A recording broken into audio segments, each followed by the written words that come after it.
Good morning, everybody. David McCoy, Commonwealth Commercial Real Estate and Ochimo Properties. I'm continuing the series on frequently asked questions of commercial real estate, and today we're going to talk about how rents are determined. It seems like that would be a straightforward thing, but actually it's pretty complicated, and or it can be. If you're doing a residential lease, if you are renting an apartment or a condo, normally you're given a rent that is, say, a monthly amount. If you're renting, say, a vacation condo, then you might be given, say, a weekly rate. In commercial real estate, normally the rents are listed on a per square foot basis.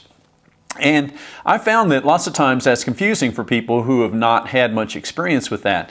The per square foot figure is almost always for a year, not a month.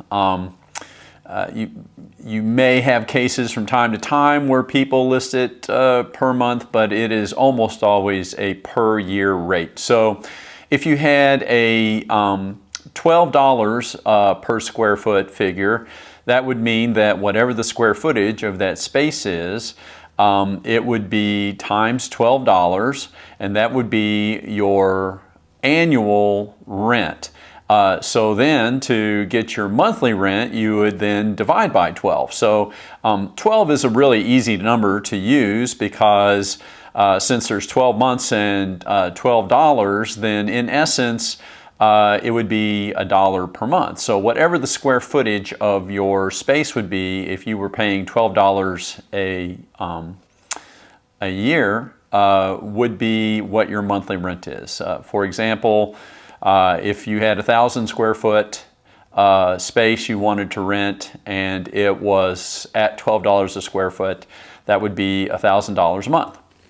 Now, it's actually, unfortunately, a little bit more complicated than that because it's really sort of all over the board on how people then calculate that. On top of that, oftentimes you may have a CAM fee. I mentioned CAM in another video, which is CAM, CAM is Common Area Maintenance, and that figure is over and above rent.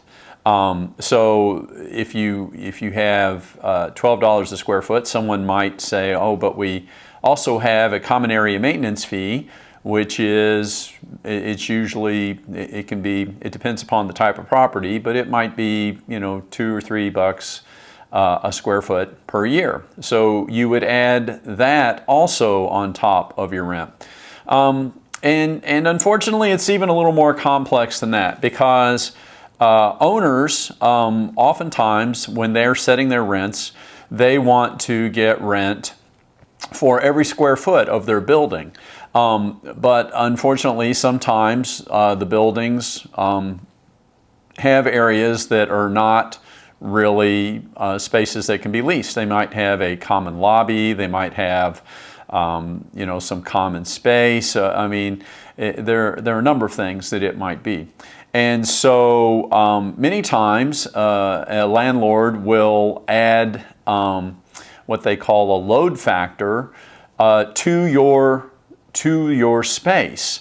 So let's say, for example, 10% of the space is common area. Then even though you are, if you have 1,000 square foot space and 10% of that area is common, then they might, in your lease, ask you to pay for 1,100 square feet. So these things, and there's not a definite rule. It depends on each landlord on how they do it. Sometimes you'll have what is called a gross lease. And with a gross lease, the landlord will say, here is the amount, I'm not going to do any other charges other than this, and this is what your rent is. But it can be a net lease, and the net is not a clear definition. It changes sort of depending on the landlord. So lots of times they'll talk about a triple net lease. I'll save that for another video. But the bottom line that I want to get across here is that you have to ask these questions. You have to know to ask these questions in order to figure out what it's going to be. And then on top of that, you can have your build-out cost. That can also be added to your rent. If the landlord is building out a space for you, the cost of that build out, especially if it's particularly for you, may then be added on to your rent. So calculating your rent and calculating your lease amount can be a very difficult process. It's not always straightforward. But those are the basics of how you do it. It is in other countries, we do by square foot, and other countries might do by square meter. I am told by my friends in Jamaica that they will quote things per square foot and they will negotiate everything on a per square foot basis, but because of the countries using the metric system, they're required by law in the leases to have everything changed to per square meter. So in other countries, you may have a little bit different process there. But those are the basics. I know that is quite confusing, and I don't intend it to be, but let's have the takeaway here that in order to figure it out, it's a per square foot figure, and that is over a year. These other things come into play, and you need to make sure that you are asking those questions so that you understand it before you sign your lease. So that's it for today. That's how rents are calculated in commercial real estate. If you have any other questions about that, please just feel free to contact me or leave a question in the comments. And I would love to try to help with that.